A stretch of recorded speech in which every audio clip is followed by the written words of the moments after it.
Всем привет, с вами Ганзи, и это новая серия сюжета «Цепи судьбы». Не забывайте ставить лайки и писать комментарии. Также не забывайте, если вы из России, подрубать VPN. Это бесплатно, это легко, все это умеют делать. Если не умеете, то на ютубе, да где угодно в интернете вы можете найти информацию, как подключить. Там буквально минута, и вы уже смотрите с другой стороны, можно сказать. Этим вы поддержите данный сюжет в первую очередь и мой канал в целом. Но если вы не с России, то вам ничего не нужно делать, кроме как подписаться, поставить лайк, написать комментарий и поделиться с друзьями. Ничего сложного. Ну и давайте уже начнем. Цепи судьбы. 14 часть.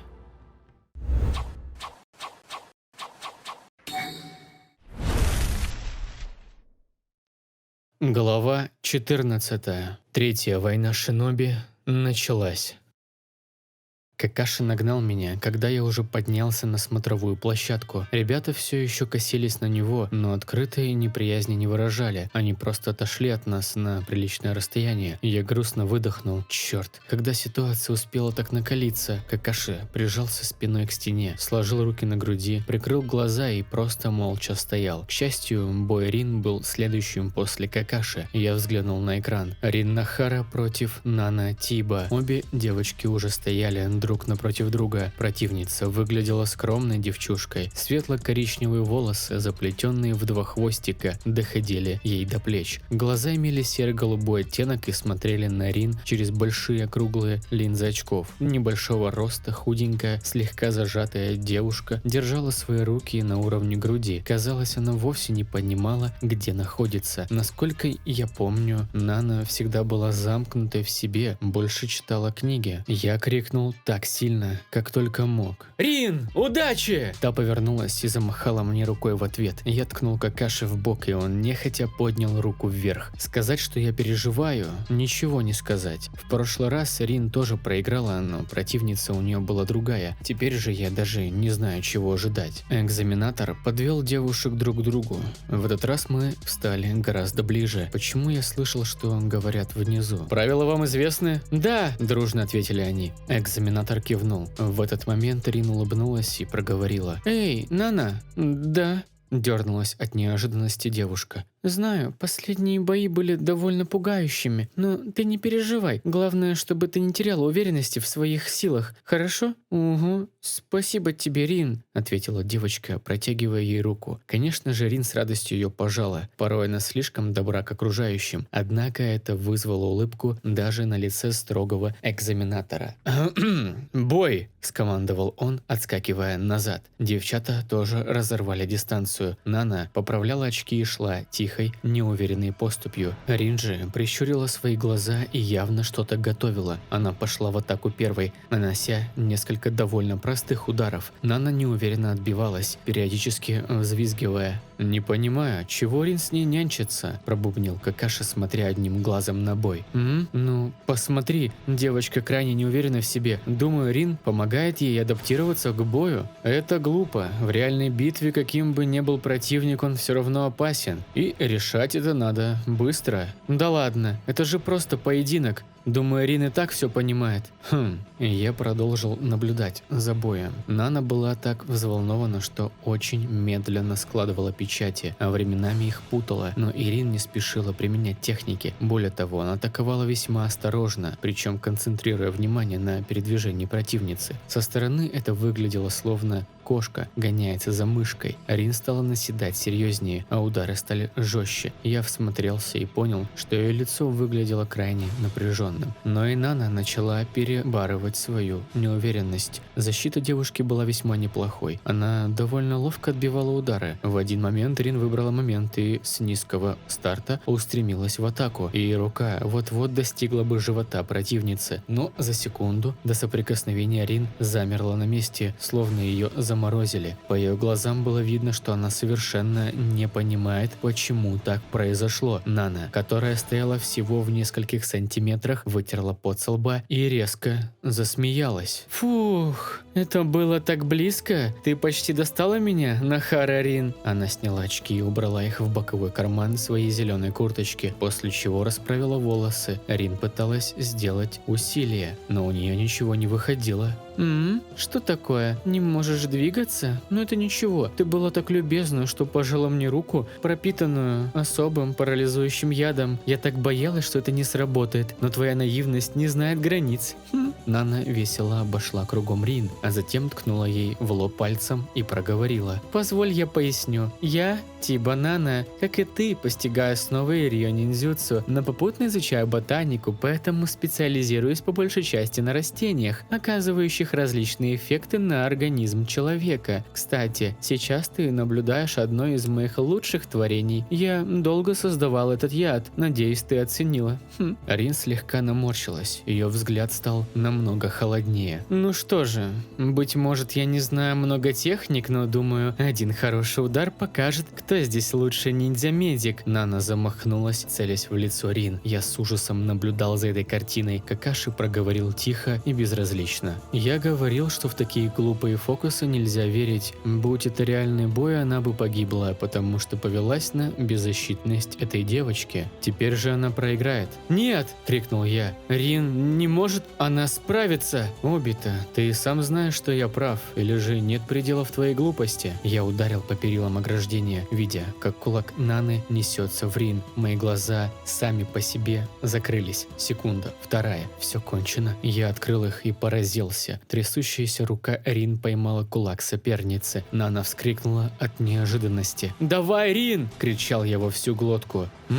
Все еще сопротивляется?» – задумчиво проговорил Какаши. Лицо Рин покрылось потом, но она хитро улыбнулась и нанесла удар второй рукой. Противница едва успела увернуться, потому что стояла в полном шоке. Когда она отскочила назад, то видела, как Рин медленно начинает двигаться.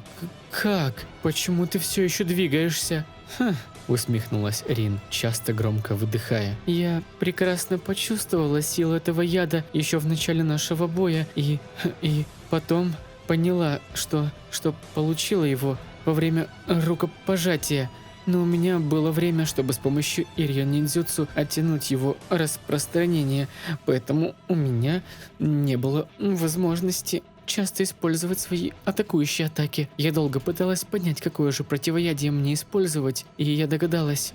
Все, что мне осталось, это ввести его.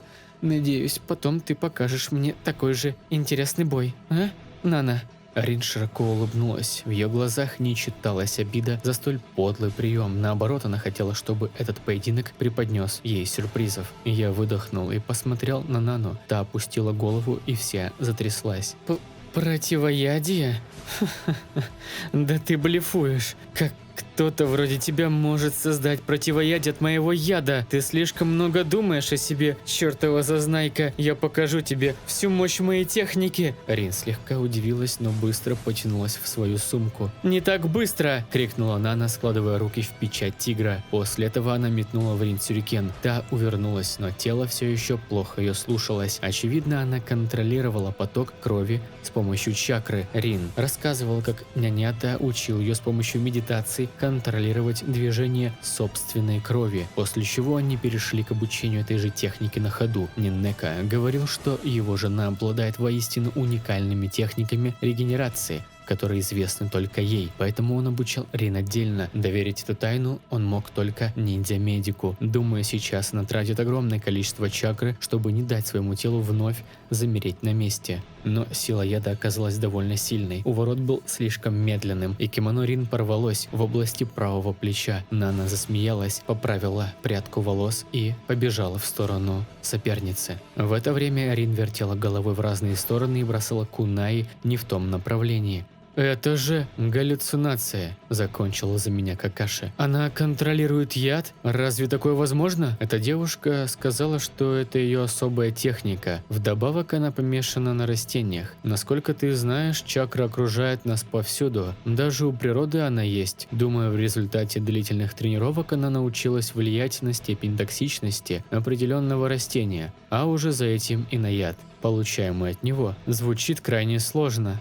Для учих, которые рождаются с шаринганом, все таким кажется. Что, завидно тебе? Скорее поражает ваша самоуверенность. Мы продолжили наблюдать за боем. Нана весело бегала вокруг Рин. Она метала в соперницу сюрикены, слегка повреждая ее плоть. Кажется, ей приносит удовольствие издеваться. Черт, может мне воздействовать на нее или Рин шаринганом? Просто не могу смотреть на то, что происходит с ней. Я слегка наклонился вперед. В моей голове клокотала злость и желание прекратить этот парад жестокости. Но тут рука Какаши легла мне на плечо. «Ты чего это удумал, а? С чего ты взял? Слишком давно тебя знаю и твою глупость. Чтобы ты себе в голове там не надумал, отступись. И если ты и правда веришь в победу Рин, это ее бой, не твой».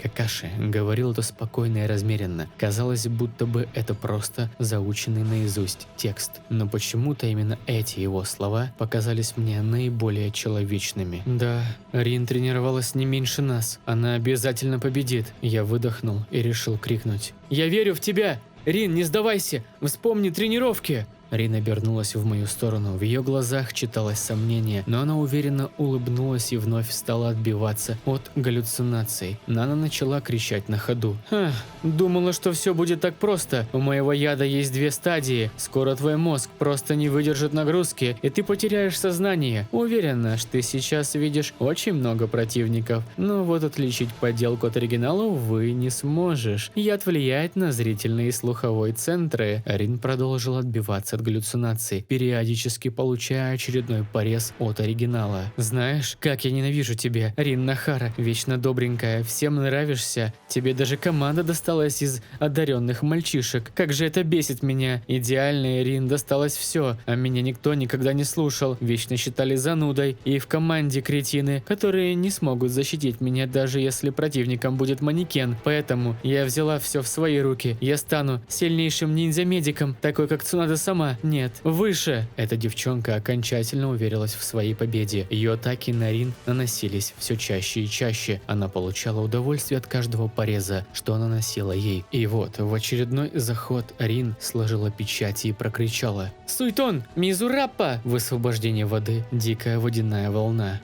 Струя вырвалась из ее рта и начала атаковать по кругу. Поток сбил с ног атакующую Нану, которая тут же отскочила. Под конец Рин облила окружающий ее пол.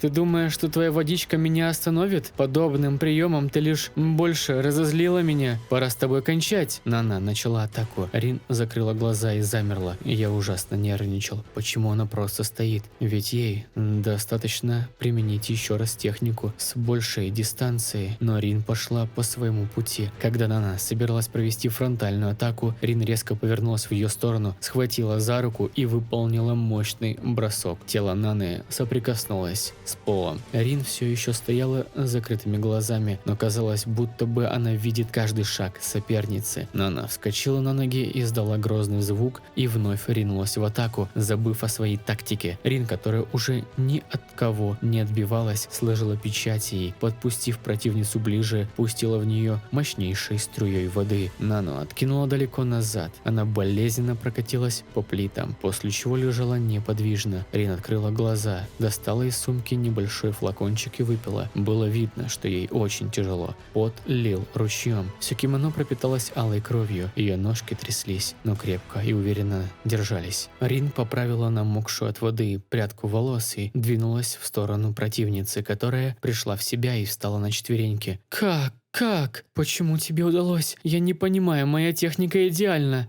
«Да», – спокойно отвечала Рин, приближаясь к ней. «Твоя техника и правда хороша. Признаться честно, на минуту меня охватил страх. Но близкие мне люди напомнили, что именно ради этого момента я столько тренировалась».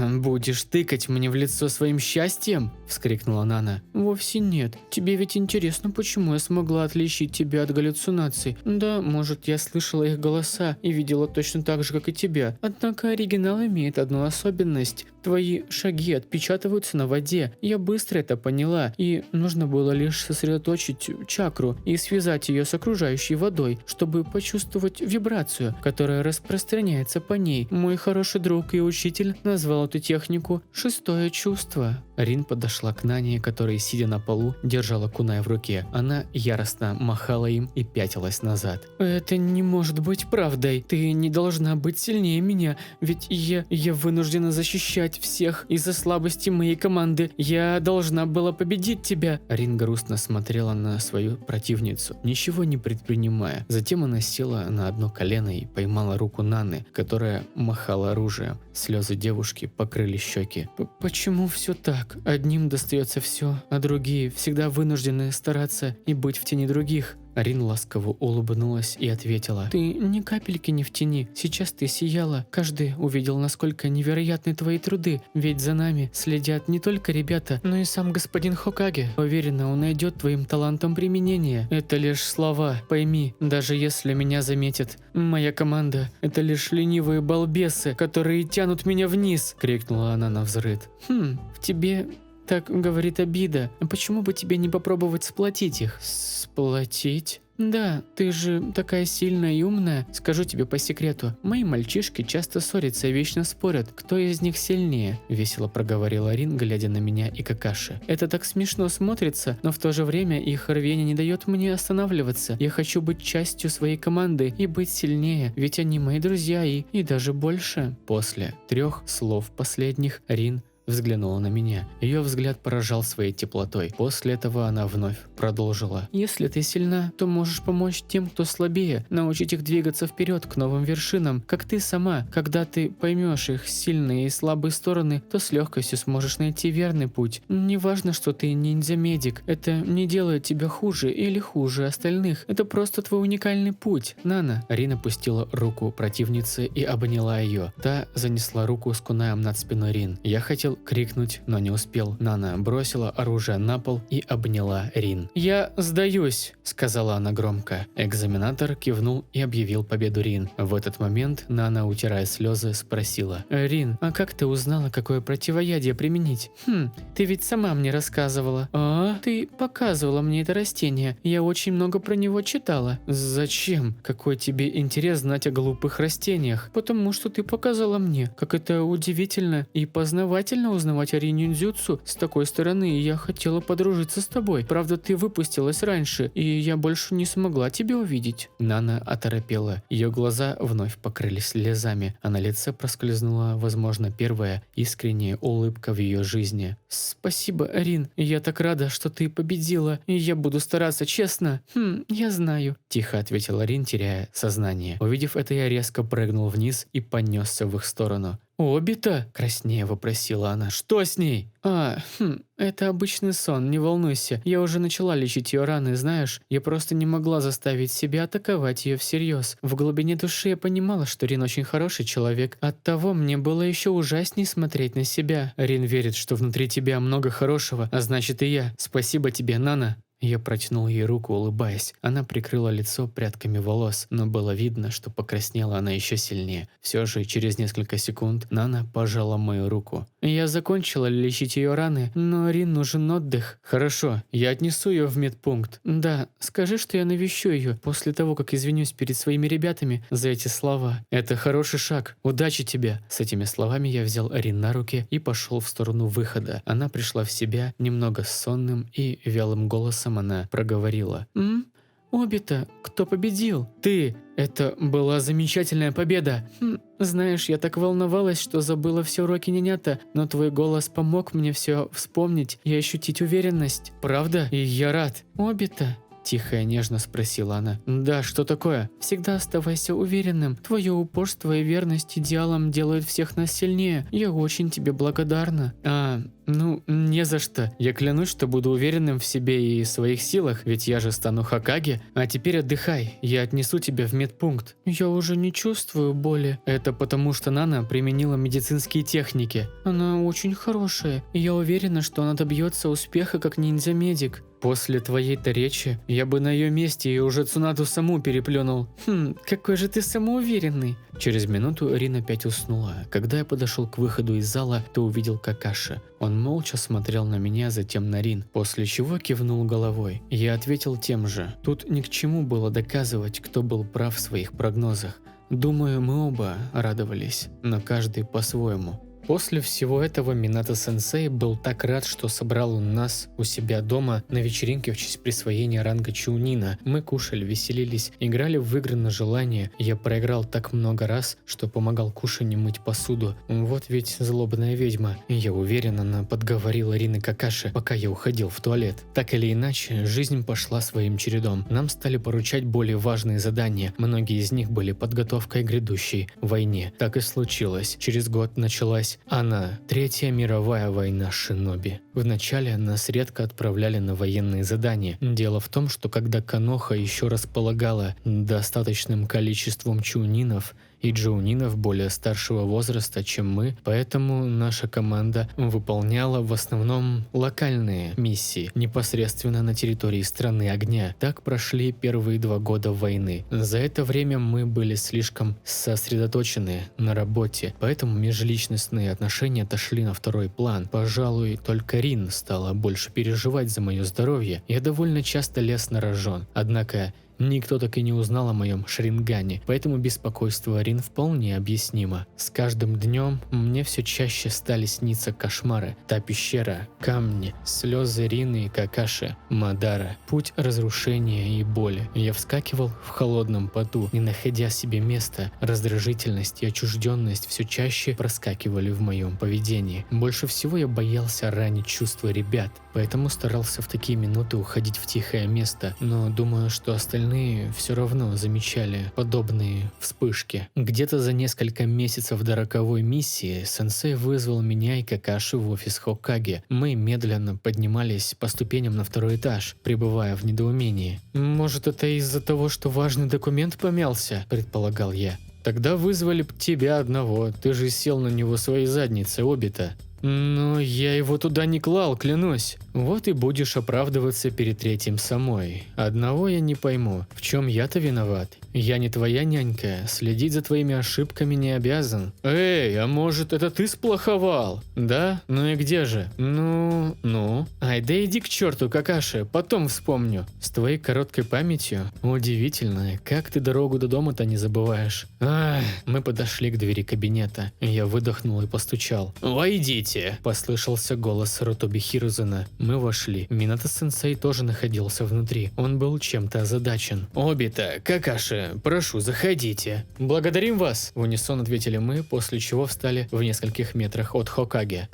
«Не будем тянуть. Минато, просвети ребят». «Слушаюсь». Сенсей вышел из своей задумчивой позы, встал напротив нас, улыбнулся и проговорил. «Обита и Какаши, вас вызвали сюда по крайне важному поводу». «Неужели мы где-то совершили ошибку?» – спросил я. «Замолчи, Обита», – остановил меня Какаши. «Ошибку?» – удивился Минато. Вовсе нет». Мы выдохнули. Хоть Какаши и делал вид, что не беспокоится, но по его выражению лица стало понятно, он переживал не меньше меня. «Вы совершенно ни в чем не виноваты», – продолжил Минато. «Мы вызвали вас по другому поводу. Дело в том, что сейчас в условиях войны мы потеряли много отличных шиноби. Многие из них были высокоранговыми ниндзя. Руководство деревни решило провести экзамен на ранг джоунина, и каждому капитану было велено отобрать из своей команды чоунинов. Обита, Какаши, я видел, как вы выполняете миссии. Ваши навыки уже давно переросли нынешний ранг, поэтому я рекомендовал вас обоих для прохождения экзамена. Что касается Рин, сейчас она слишком занята помощью в госпиталях. Нагрузка в виде экзамена сильно ее истощит». Я понимающе кивнул. Рин помимо миссии работала в качестве медика в госпитале Конохи, куда свозили тяжелораненых. Также она выполняла миссии в составе нашей команды. Очень часто, приходя ко мне, она просто засыпала на моих коленях. Рин всеми силами старается не отставать от меня и Какаши, хотя лично я считаю, что она намного полезнее нас обоих вместе взятых. «Так или иначе», – проговорил третий, закрывая глаза, – «мы не можем заставить вас. Это решение может исходить из собственной оценки навыков и умений. Будучи джонином, от вас будет зависеть многое. Особенно сейчас, когда идет полномасштабная война. Я просто не могу давить на вас, поэтому и решил вместе с Минато Минато спросить вашего мнения». Я был в легком шоке. Мне никогда не доводилось видеть себя в качестве Джонина. По сути, сейчас я был как никогда близок ко всем своим мечтам. Все это время, 13 лет от роду, но мой язык просто не мог сказать того самого ответа. «Благодарю за оказанную честь, господин Хокаге. Я буду участвовать в экзамене», – проговорил Какаши, склоняя голову. «Обита, а ты что думаешь?» – проговорил Минато, улыбаясь мне. «Я откажусь». Все были изрядно удивлены, особенно Какаши. Он зло посмотрел на меня. «Вот как?» – понимающе закивал Минато. «Ты уверен? Я вижу, как ты сражаешься, и могу сказать, что твое мышление уже на уровне Джонина. Ты и Какаши – одни из самых одаренных юных шиноби в деревне». Благодарю вас, Минато-сенсей. Вы, как всегда, добры ко мне, но господин Хокаге подчеркнул, что мы должны лично оценивать свои качества и умения. Глядя на себя, я вижу, что еще не настолько опытен и силен, чтобы командовать, ведь от моих решений будут зависеть жизни многих людей, поэтому я считаю, что лучшим кандидатом от команды будет Какаши Хатаки. Помимо того, что он гений, его мышление гораздо больше подходит под описание Джонина, нежели мое. Простите и благодарю вас за оказанную честь. Закончив свой монолог, я поклонился. Третий Хокаге слегка засмеялся, закурил свою трубку и проговорил: «Не перестаю поражаться тому, как быстро вы взрослеете. Что ж, я уважаю оба ваших решения. Так и поступим. Какаши Хатаки будет проходить экзамен на ранг Джонина. Можете быть свободны». «Есть. Ребята, идите, встретимся на брифинге завтра в 8 утра», – проговорил Минато, махая нам рукой. «Да, благодарим, сенсей», – ответил я, закрывая дверь. Вниз мы шли молча. Когда наконец вышли из здания, Какаши остановился и окликнул меня. «Обита, чего застыл, дорогу забыл?» – съязвил я. «Почему ты отказался? От экзамена?» «Да». Каким бы идиотом ты ни был, навыки у тебя имеются. Да и трусом назвать тебя весьма сложно. Я не могу понять. Я уже все сказал в кабинете. Чего тебе еще надо? А может, ты просто не хочешь сдавать его без Рин? Проговорил Какаши, делая ударение на ее имени. Как знать. Хватит этих глупостей. Просто назови причину. Честно говоря, я думал, ты умнее, тихо проговорил я. Что? О чем ты? Сам подумай. Если мы оба станем джонинами, то кого-то обязательно отправят в другую команду. Ты же сам слышал, что опытных шиноби крайне не хватает. Это значит, что наша команда уже не будет в полном сборе. Я не хочу этого. То есть ты опять поддался своим эгоистичным чувствам? Думай обо мне, что хочешь. Кроме того, ты ведь давно этого хотел. Чего? Насторожился Какаши. Стать выше меня. Все эти соревнования, бои, извечное соперничество. Все это ради того, чтобы показать, каким сильным ты стал. Так вот твой шанс. Докажи мне, насколько сильно твое стремление». Какаши слегка нахмурился. Теперь он ясно понимал, что мной движет. Я же осознавал, что пора заканчивать эти игры. Все это время, которое я провел с ним, я не хочу его терять, но сейчас счет уже идет на минуты. «Тебе пора перестать бегать от ответственности, Учиха, а тебе от себя». Так мы стояли несколько минут, после чего разошлись. Прошли эти несколько месяцев. Какаши сдал экзамен, чему все были рады. Рин вновь собрала ребят, чтобы придумать идеи для подарка. Мои взаимоотношения с Какаши стали максимально спокойными. Мы не выражали друг другу претензий, даже шутки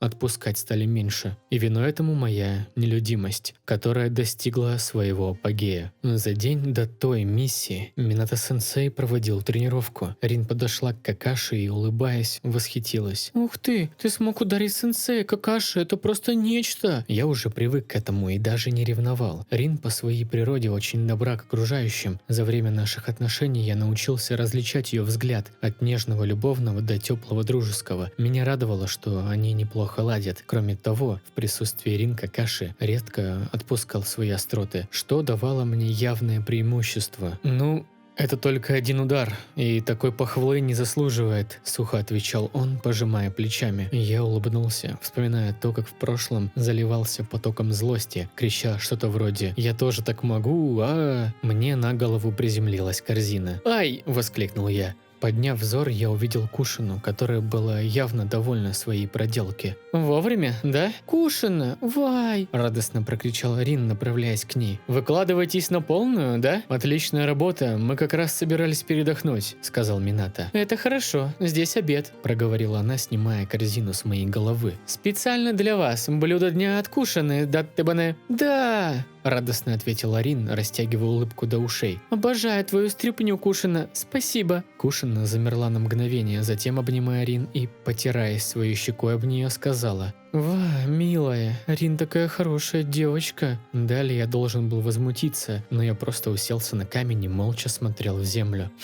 Начала Кушина. «Чего это тебе не так? Я стараюсь, готовлю на всех обед. И где твоя благодарность, Я хотел повторить слова из прошлой жизни, но осекся и просто тихо произнес: «Спасибо большое, Кушина». «Ах ты Что? Да ты бана?» – удивилась Кушина моему ответу. «Мне не послышалось?» Все остальные тоже удивленно наблюдали. Да, я довольно редко говорил Кушине спасибо. Часто мы дурачились и ругались по разным пустякам, после чего она меня лупила, но сейчас я бы не хотел быть прежним собой. Я подошел и молча взял онигири. Кушина все еще стояла в легком шоке. «Обита, с тобой все в порядке, Даттебане?» «Да, все отлично. Мне так не кажется», — сказала она, положив руку мне на плечи. Перед глазами пронеслись последние минуты ее с Минато жизни. Я лишил их будущего, заставил Наруто страдать. И весь этот нескончаемый круг ада может начаться завтра, если я не разорву его. Я боюсь того, что, несмотря на мою волю и желание все исправить, Мадара подавит меня, изменит до неузнаваемости, подчинит тело и разум. Никто из них не осознает, что он за чудовище. «Со мной все хорошо, ладно?» – вскочил я, злясь на собственные панические мысли. «Обита», – тихо проговорила Рин. В ее глазах читался страх. «Извини, если я тебя чем-то обидела», – проговорила Кушина, поглаживая по голове. «Не надо извинений, я сам виноват, простите. Раз тренировка окончена, я пойду.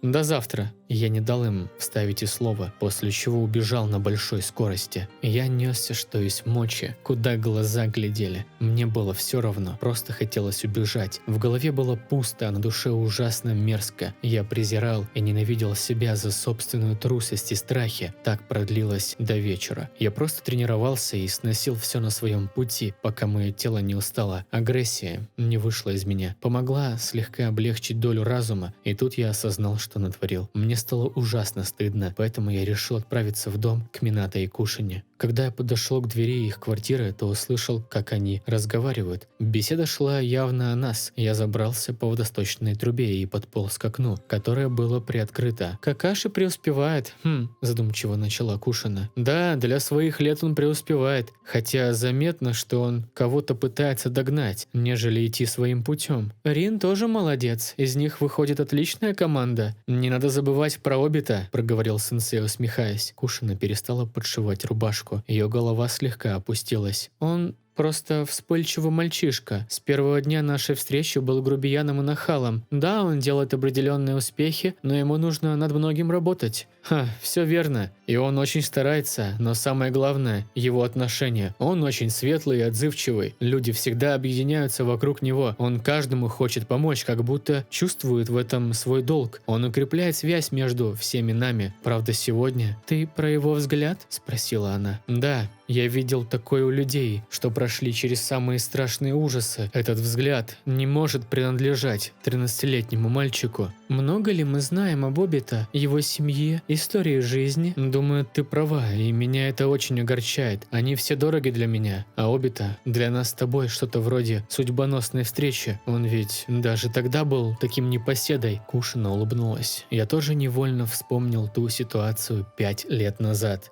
«Зачем я тебе об этом говорю? Ты же и так все знаешь, ведь он твой любимец». «О, ты в этом уверен?» – лукаво вопросила она, отдавая Минато зашитую кофту. «Спасибо. Кстати, куда вас отправят завтра?» «Насчет этого, мне кажется, это будет мост Канаби». «Мост Канаби», – тихо проговорила Кушина, выглядывая в окно, которое было рядом с местом, где я спрятался. «Надеюсь, эта война скоро закончится». «Слушай, почему тебе так нравится Обита?» – перевел тему Минато. «Потому что он часть моей мечты». «Мечты?» «Однажды, если у нас будет ребенок, я хочу, чтобы он был таким же светлым и откровенным, как Обита. И ему даже не обязательно быть умным. Пусть он будет даже задирой или хулиганом, но я хочу, чтобы он ценил дружбу и был жизнерадостным. а его дух никто не мог сломить. Я хочу, чтобы наш ребенок был сильным, как он». У меня перехватило дыхание. Я никогда не слышал этих слов. Да и были они не для моих ушей. Кушина всегда любила меня и видела во мне те черты, которыми должен был обладать ее сын. От этого мое сердце защемило еще сильнее. Я спрыгнул с трубы и хотел постучать в дверь, попросить прощения за